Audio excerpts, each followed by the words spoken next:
하나님의 은혜가 여러분들 가운데 함께 하시기를 주님의 이름으로 축복합니다. 여러분 사랑합니다. 우리 옆에 분들 손 꼭 잡으시고 사랑합니다. 예.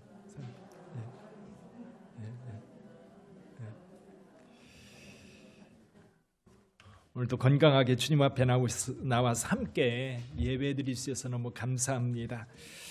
우리 하나님께서 지난 1년 동안 여러분을 지켜주셨어요. 코로나도 또 겪었고, 그리고 여러 가지 세상적으로 혼란스럽고 또 사고도 많았던 때에 우리 하나님께서 여러분들을 지켜주셨습니다. 믿습니까?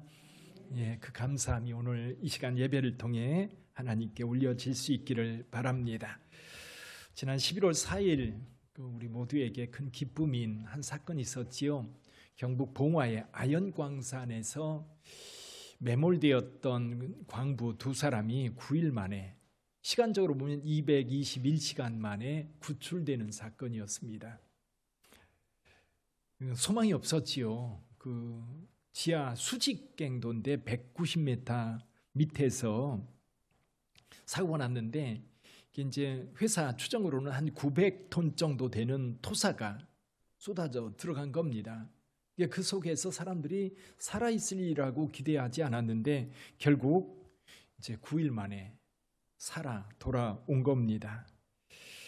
그래서 어떻게 살았느냐고 그러니까 커피 믹스 먹고 살았다고 그래가지고 커피 믹스가 불티나게 팔리지 않았을까 그런 생각을 해봅니다. 어쨌거나 이분들이 190m 지하 땅속에서 9일 동안 잘 버티다가 진짜 건강하게 걸어 나오셨어요. 그 중에 한 분이 그런 얘기를 합니다. 이분은 일손이 부족하다는 소식을 듣고 또 일하기 시작한 지 나흘 만에 사고를 당한 거예요. 평소에는 자기가 굉장히 용기 있는 사람이라고 생각을 했는데 그 땅속에 매몰되고 나니까 용기라는 게 아무 의미가 없더라는 거지요. 그리고 거기에서 살아나야 되겠다는 그런 생각, 그러면서 마음속에 드는 것이 이 땅 위에 있는 모든 것이 그렇게 아름답게 생각되어지는 거예요. 그곳에 있으면서 진짜 뭐라 그럴까요? 아주 작은 것들, 정말 소소한 것들이 그렇게 소중하게 느껴지더라는 거지요. 그 중에 한 분인 그 작업반장이었던 박정아 씨는 이제 병원에 입원했다가 퇴원하면서 그런 이야기를 합니다. 그 속에 있으면서 나에게 시간이 별로 없다는 거, 그리고 제일 소중한 게 가족이라는 것을 새삼 느꼈다는 겁니다. 그러면서 생각되는 게 뭐냐면 조금 더 적극적으로 챙겨줄 걸, 그러지 못한 게 가장 후회스럽다라는 거예요. 그러면서 퇴원 후에 가족들하고 저녁 식사를 하는데 그 시간이 너무 감회가 새로운 거예요.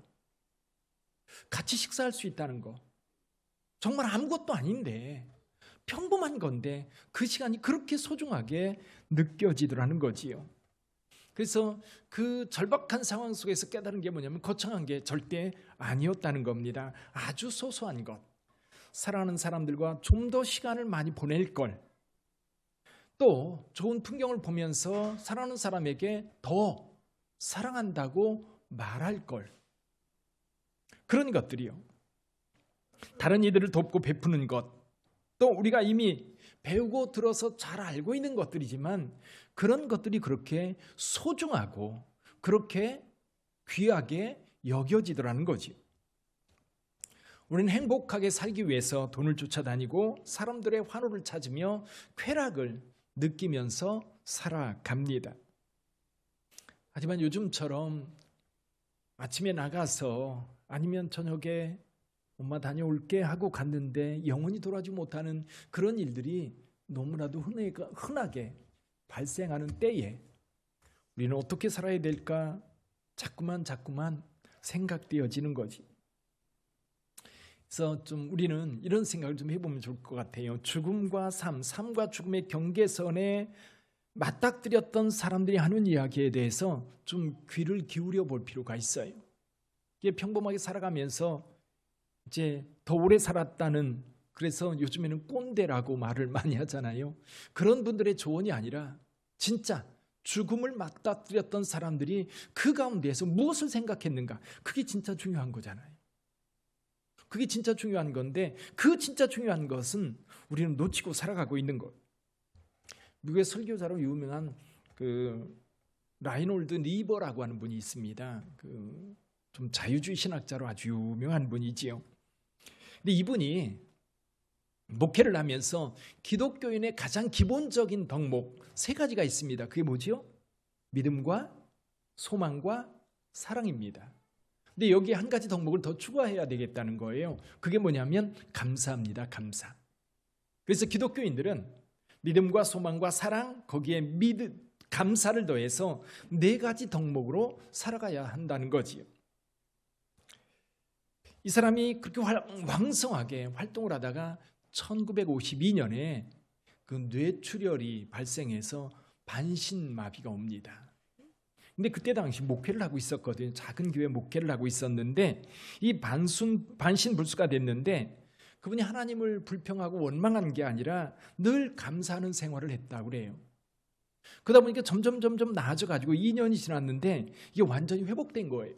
그래서 이전보다 더 왕성한 활동을 하면서 하나님 앞에 영광을 돌렸다는 이야기입니다. 감사라는 게 뭘까요? 서아프리카 마치라고 하는 족이 있는데 그 부족이 있는데 그 마치족들이 사용하는 감사, 이 감사라는 뜻에 이런 의미가 있다고 합니다. 내 머리가 흙 속에 있습니다. 감사합니다 라는 의미가 내 머리가 흙 속에 있습니다. 무슨 뜻이냐면 너무 감사하다 보니까 머리를 숙이는 거예요. 머리를 숙여서 땅에 댔는데 아예 땅 속에 깊이 들어간다고 하는 그런 의미로 감사를 표현한다고 합니다. 그래서 내 머리가 숙여져 땅에 닿아 있습니다. 감사를 표현할 때 그 머리가 땅에 닿도록 엎드리며 감사하는 걸 이야기하는 거죠. 근데 반대도 있습니다. 감사할 줄 모르는 사람들에 대해서 이렇게 말한다고 합니다. 주둥이를 닦는 사람. 그렇죠? 주둥이를 닦는 사람. 그래서 그 의미가 어디서 왔나 했더니 병아리들이 모이를 주면 다 쪼아 먹잖아요. 그리고 부리를 싹 닦고 돌아설 때 보면 아무 일도 없었던 듯 돌아선다는 거예요. 우리도 그런 말 잘 하잖아요. 입을 싹 씻었다. 입을 싹 씻네. 그렇죠? 전혀 그에게 좋은 일이 있었음에도 불구하고 그것에 대해서 전혀 반응하지 않고 돌아서는 모습들. 그렇습니다. 감사란 뭘까? 엎드리는 거예요. 그걸 귀하게 여기는 거지요. 어떤 한 사람이 우연히 한 공장에 여러 번 가서 일할 아르바이트할 기회가 있었다고 그래요. 한 번은 갔더니 여러 사람들이 함께 일하는데 이제 한 사람이 삽으로 일을 하다가 삽자루를 땅에 박아놓고 그 삽질에 기대가지고 불평 원망을 하는 거예요. 어떻게 해요? 이 회사는 월급을 제대로 주지 않는다. 일한 만큼 돈을 주지 않는다. 그러면서 원망 불평을 계속 쏟아놓으면서 일도 제대로 하지 않는 거예요. 근데 똑같이 같이 일하는데 또 한 사람은 굉장히 열심히 일하더라는 거죠. 마치 자기 일처럼 그렇게 성실하게 일하는 정말로 대조적인 이 두 사람을 보고 그리고 한 1년쯤 뒤때 또 거기에 아르바이트 할 기회가 있어서 갔답니다. 근데 삽자루를 기대해서 불평 원망하던 사람은 여전히 그렇게 불평 원망하며 그 자리에 서 있고, 근데 그때 성실하게 일하던 그 사람은 지게차 운전수가 돼가지고 지게차로 일을 하고 있더라는 거예요. 몇 년 뒤에 또 그 회사를 갈 기회가 있었는데 삽자루를 기대해서 의지하던 그 사람은 병이 나서 회사를 그만두었고, 그때 성실하게 일하던 그 사람은 그 회사, 그 공장의 사장이 되어 있더라는 거예요. 감사의 열매지요. 여러분, 불평의 열매가 있고 감사의 열매가 있어요. 불평의 열매, 우린 잘 압니다. 불평하고 원망하다가 어떻게 되는지. 감사하며 그 기쁨 가운데 일하던 사람들에게 얻어지는 것이 어떤 건지 사실 우리 모두는 잘 알아요. 그래서 오늘 또 이 감사의 열매 좀 어떻게 맺어갈까? 감사의 열매는 뭘까? 자, 우선 여러분에게 묻습니다. 여러분에게 감사의 열매가 있습니까? 아멘. 예, 감사의 열매가 뭔가를 좀 생각해 봤어요. 감사의 열매 가운데 첫 번째가 뭐냐면 기쁨이에요. 기쁨. 감사하는 사람은 기쁨이 있어요. 기쁨이라고 하는 열매를 맺는 거지요. 이 감사가 있는 사람들은 늘 기쁨이 채워져 있어요. 그런데 이 순간에 기쁨이라고 하는 것을 사람들이 늘 구하잖아요. 감사도 기쁨의 열매를 맺지만 우리가 세상을 살면서도 우리는 그 기쁨을 얻으려고 무던히 노력해요. 예를 들면 어떤 것을 손에 쥐어야 기쁜 사람들이 있어요. 저 선물을 받든 아니면 내가 노력해서 돈을 벌든 아니면 내 돈 번 걸 가지고 내가 좋아하는 걸 사든 내가 뭔가 쥐어야 행복하고 기쁜 사람들이 있거든요. 근데 뭔가 얻었어요. 그럼 그 순간 기뻐요. 근데 그 기쁨은 오래가지 않습니다. 조금 지나면 다른 것을 또 소유해야만 그 기쁨이 채워지는 거예요. 어떤 사람이 무슨 일을 성취했을 때 기쁨을 누린다고 한다면 한 가지 일을 성취했을 때 그 사람의 내면에 기쁨이 찾아왔어요. 근데 그 기쁨도요 오래 안 갑니다. 또 다른 것에 성취에 도전을 해야 되고 성취했을 때 기쁨을 얻는 거예요. 그렇게 가다 보면 늘 내 삶의 기쁨을 채우지 않으면 안 되는 거예요. 예를 들면 이런 거예요. 연예인들은 많은 사람들의 환호의 기쁨을 느낍니다. 근데 그 환호가 지속되는 게 아니거든요. 그러다 보니까 어느 순간 많은 사람들이 환호를 받다가 그 환호가 끊어졌을 때에 어떤 생각을 해요? 기쁨도 사라지는 거고 삶의 의미도 상실해버리는 거예요. 그래서 자살을 하는 친구들이 의외로 많습니다. 왜? 그 기쁨을 채울 수 없으니까. 자기 자신의 존재 가치를 찾지 못하는 거예요. 그런데 여러분, 이 기쁨이 지속적으로 우리의 삶 속에 채워지는 방법이 하나가 있는데 그게 뭐예요? 감사합니다. 감사하며 사는 거예요. 감사하며 살 때에 우리에게 주어진 그 기쁨은 지속될 줄 믿습니다. 또 한 가지는 감사의 열매는 축복인 것 같아요. 하나님께서 감사한 사람들에게 늘 복을 주셔요. 어떤 복을 주십니까? 형통의 복도 주시고요, 평안의 복도 주시고요, 또 풍성한 복도 주셔요. 그래서 어떤 분이 이렇게 글을 써놨더라고요. 감사는 또 다른 감사로 이어지는데 감사하면 마음이 유쾌해진대요. 감사하면 몸이 가벼워진답니다. 감사하면 은혜가 흘러온다는 거예요. 은혜는 낮은 곳으로 흐릅니다. 감사는 뭐예요? 낮아지는 거거든요. 그럼 감사는 그 낮은 곳으로 채워지는 거예요. 감사하면 적절한 환경이 조성되고요. 감사하면 사람들이 좋아한답니다. 감사하면 돈이 생긴답니다. 여러분 감사하세요. 돈이 많이 생길 거예요. 감사하면 사랑과 능력이 생기고 감사하면 건강해지고 감사하면 기쁨이 충만해지는 거예요. 감사의 열매 중 또 하나가 뭐냐면 치유와 회복입니다. 감사하면 치유되는 거예요. 회복되는 거예요. 상처가 회복되고 질병이 회복되고 관계가 회복되고. 우리 교회 부목사님으로 계셨던 임수근 목사님이 나는 당신을 만나 행복합니다 라는 책이 있어요. 거기에 자기 딸 얘기를 합니다. 딸이 베체트병이라고 하는 병이 있어요. 그런데 그 병이 발병하고 나서 1년 반 동안 그 질병의 병명을 몰라가지고 여러 병원을 전전하면서 결론적으로 이게 베체트병이라고 하는 것을 확인하게 되었습니다. 이 병은 고쳐지기 원인도 모르죠. 원인이 뭔지 밝혀지지 않았는데 대체로 면역의 불균형, 유전적인 요인 또는 감염 이런 것이라고 추정만 하지 정확하게 원인이 뭔지 모르는 거예요. 그리고 안 낫기로 유명한 고질병인 거지요. 그래서 이제 학교 다니고 학교를 졸업하고 한 회사에 취직했다가 다음 회사를 이렇게 옮기는 사이에 한 달 정도의 여유가 좀 있었다고 그래요. 그래서 딸이 아빠 저 유럽에 좀 다녀올게요. 그래서 그래라 준비를 해가지고 한 달 동안 유럽 배낭여행을 떠난 겁니다. 근데 이 유럽 갔다 와가지고 다시 회사를 다니는데 이 아이가요 얼굴이 화색이 점점 좋아지고 고통이 점점 줄어지고 그러면서 확연하게 이 질병에서 점점 벗어나는 것이 느껴지는 거예요. 그래서 병원에 가서 진단을 받았습니다. 제 세브란스에서 담당 의사도 갸웃갸웃하는 거예요. 이게 좋아질 리가 없는데 좋아지고 있으니까 지금은 결혼해서 잘 살고 있습니다. 그래서 아버지가 물어봤대요. 너 유럽에 갔을 때 무슨 일 있었니? 무슨 일이라뇨? 아니 내 마음에 뭔가 좀 굉장히 즐거운 일이라든지 행복한 일이라든지 그런 게 좀 없었냐?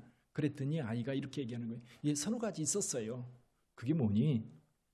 하나는 프랑스 루브르 박물관을 방문했는데 거기서 모나리자라고 하는 그림을 본 거예요.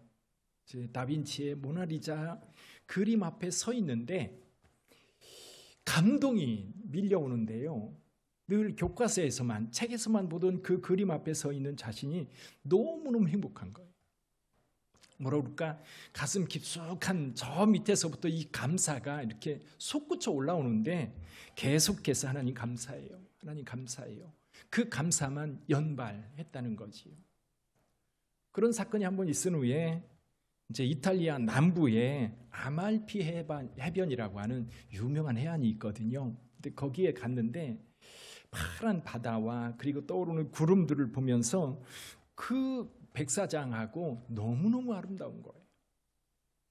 너무너무 아름다워서 그 자리에, 그 운치에 자리 잡고 앉아 있는데 평생 잊지 못할 그런 감동이 속에서 다시 올라오는 거예요. 그동안 막히고 답답했던 모든 것들이 뻥 뚫리는 느낌이랄까? 그런 느낌을 거기서 받았다고 해요. 또 한 가지의 사건이 있었는데 그 성 베드로 성당에 가면 시스틴 성당이라고 하는 조그만 성당이 하나 있습니다. 거기에 천장화, 미켈란젤로가 천지창조라고 하는 주제로 그림을 그렸거든요. 에덴 동산에서부터 노아의 방주까지 천장 길이가 한 41m 정도 되는데 거기에 4년 동안 이 미켈란젤로가 이제 거꾸로 천장을 그린 그림입니다. 그 한국어로 된 해설을 이렇게 들으면서 그 천장을 바라보는데 너무너무 그렇게 흥분이 되는 거지요. 거기 사람들이 꽉 차가지고 이리 밀리고 저리 밀리는데 천장에서 눈을 뗄 수가 없는 거예요. 그래서 밀려 15분 만에 저 밖으로 나올 수밖에 없었는데 그때 정말로 하나님께 감사했다고 그래요. 이 감사함이 어떻게 뭐라 그럴까요? 표현할 수 없는 기쁨? 게 이제 이 친구가 그 미술을 전공했으니까 더더욱 그 감동이 컸겠지요. 잊을 수 없는 감동. 이제 아버지는 그렇게 생각하는 거죠. 그때 그 감사했던 그 마음속 깊숙한 곳에서 하나님 정말 감사해요. 감사해요. 그렇게 수없이 되뇌 있던 그 마음이 그 고질적인 질병에서 벗어나게 하지 않았을까. 감사는 치유의 능력이 있습니다. 불평 원망한다고 해서 우리가 치유되지 않아요. 오히려 불평 원망한 몸도 더 망가지고 힘들어져요. 근데 감사할 때 여러분 릴렉스되고 그리고 그런 질병과 고통에서 벗어나게 되는 줄 믿습니다. 감사하는 여러분 되시기를 주님의 이름으로 축원합니다. 그래서 제가 이 말씀을 생각하면서 그런 생각을 해봤어요. 그러면 어떻게 감사의 열매를 풍성하게 맺을 수 있을까? 간단하게 세 가지만 기억하시길 바라요. 하나는 모든 것이 은혜라고 하는 생각이에요. 은혜. 저와 여러분들은 하나님의 은혜에 대해서 압니다. 선별적인 은혜가 아니라요. 나는 이래서 감사하고 이건 아니야가 아니라 모든 것을 하나님의 은혜로 받는 거예요. 내게 주어진 환경, 또 내게 주어진 어떤 상황들, 하나님께서 우리에게 베푸신 은혜라고 하는 것, 나의 창조주 하나님, 나의 구원자이신 하나님, 그리고 나의 삶 인도하시고 지키시고 회복하시는 성령님의 은혜, 그 은혜가 내게 다가오고 있는 것. 은혜를 기억하는 거예요. 은혜를 잃어버리면 마음이 메말라져요. 은혜를 잃어버리면 스멀스멀 일어나는 게 있어요. 불평 원망들이거든요. 짜증이 있고. 또 한 가지는 뭐냐면 이렇게 은혜라고 생각한다면 자연스럽게 나타나는 반응이 있어요. 세상의 모든 환경에 대해서 긍정적 반응, 그게 뭐냐면 범사에 감사하는 거거든요. 모든 것이 은혜라고 한다면 나는 그 은혜에 대하여 반응을 보이는 거예요. 긍정적 반응을 하는 거지요. 사랑하는 성도 여러분, 그래요. 저와 여러분들에게 주어진 가족, 또 삶의 환경, 남들과 비교하면 감사하기 어려워요. 그렇죠? 좋은 집에 살고자 하는 사람은요, 좋은 집을 준비해서 들어가면 얼마 있다가 더 좋은 집에 사는 사람들을 발견하면 그 행복이 다 사라져버려요. 그 집에 들어가야 되니까. 근데요, 건강도 그렇고 우리 가족도 그렇고 우리 교회도 그렇고 여러분이 살고 있는 환경도 마찬가지입니다. 모든 것에 대해서 감사로 반응하는 거예요. 그래서 주님께서 오늘 본문의 말씀에서 말씀합니다. 범사에 감사라. 이것이 그리스도 예수 안에서 너희를 향하신 하나님의 뜻이니라. 감사하며 사시기를 주님의 이름으로 축원합니다. 주어진 환경에 대한 긍정적 반응, 그게 감사예요. 또 한 가지 감사의 열매를 맺을 수 있는 방법이 있는데요, 행복하게 살고 싶으세요? 그런 소망이 있다면 감사하시기 바랍니다. 내가 좀 행복하게 살고 싶고 내가 좀 세상에서 기쁨 가운데 살고 싶다면 여러분 감사하는 삶을 사세요. 감사를 좀 많이 해보세요. 아침에 일어나면 여러분의 남편에게, 여러분의 아내에게 눈을 떴는데 부지시한 남편의 얼굴, 아내의 얼굴을 봤을 때에도 그 아내가 내 곁에 있어서, 그 남편이 내 곁에 있어서, 자녀들이 내 곁에 있어서, 멀리 있지만 전화하면 여전히 내 전화를 받고 있는 아들의 음성이 너무 행복해서 감사할 수 있는 저와 여러분들이 되시기를 바랍니다. 아침에 일어났는데 내가 향할 수 있는 직장이 있고, 그렇죠? 내가 일할 수 있는 능력이 있어서 일을 할 수 있고, 내가 공부를 한다면 공부할 수 있는 능력을 내게 주셨기 때문에 공부할 수 있는 거 아니겠어요? 교회에 대해서도 그래요. 불평 원망할 게 아니라 우리 교회가 행복한 교회요, 좋은 교회라고 서로 격려하고 서로 힘을 합하면 진짜 좋은 교회가 되는 거고요. 불평 원망들이 모이면 진짜 나쁜 교회가 되는 거예요. 그렇잖아요.